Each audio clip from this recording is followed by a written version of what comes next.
आप सभी का अभिनंदन है हिंदी पथिक में। यह कुछ महत्वपूर्ण तथ्य हैं जो आपकी आगामी परीक्षा की दृष्टि से आपके लिए बहुत ही उपयोगी होंगे। तो चलिए देखते हैं। अपभ्रंश के भाषिक और व्याकरणिक रूप का स्पष्ट और सुव्यवस्थित विवेचन किया है। किसने किया है? हेमचंद ने। आदिकाल में चरित्र काव्य सर्वाधिक साहित्य रचे गए। तो किसमें रचे गए? जैन साहित्य में चरित्र काव्य ज़्यादातर रचे गए। नामदेव का संबंध किस प्रवृत्ति से है? नामदेव का संबंध सगुणवाद से है। जब हम भक्ति काल पढ़ेंगे तो उसमें हम सगुणवाद भी पढ़ेंगे।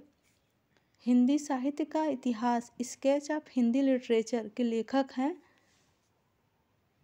पादरी एडविन ग्रिप्स। यह इतिहास ग्रंथ जो है आंग्ल भाषा में है। और आप हमें कमेंट बॉक्स में बताइएगा कि हिंदी साहित्य का प्रथम इतिहास कौन सा है। आपकी प्रतिक्रिया का हमें इंतज़ार रहेगा। तो चलिए आगे देखते हैं। इतिहास को व्यवस्थित रूप देने का श्रेय किसे जाता है? तो आचार्य रामचंद्र शुक्ल जी को जाता है।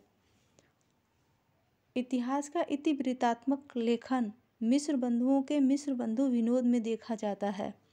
यह कथन किसका है? तो यह कथन राम कुमार वर्मा का है, जो कि मिश्र बंधु विनोद के लिए है और मिश्र बंधुओं के इतिहास के लिए भी। हिंदी का प्रथम शोध कौन सा है? हिंदी काव्य में निर्गुण संप्रदाय। और यह शोध किया किसने है? तो डॉक्टर पीताम्बर दत्त बड़थवाल ने। आगे है, हिंदी का वाल्टर स्टॉक किसे कहा जाता है? हिंदी का वाल्टर स्टॉक वृंदावन लाल वर्मा जी को कहा जाता है। भैया साहब किस रचनाकार को कहा जाता है? भैया साहब श्री नारायण चतुर्वेदी जी को कहा जाता है।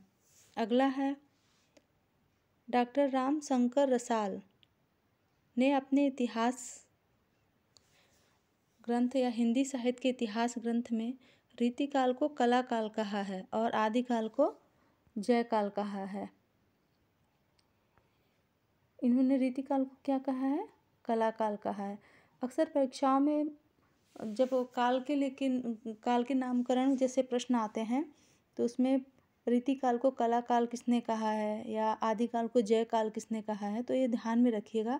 किसने कहा है? राम शंकर शुक्ल रसाल ने कहा है। आशा करती हूँ कि यह वीडियो आपकी परीक्षा की दृष्टि से बहुत ही महत्वपूर्ण होंगे और कमेंट बॉक्स में अपनी प्रतिक्रिया अवश्य दें। आपकी प्रतिक्रिया से हमारा मनोबल बढ़ेगा। धन्यवाद।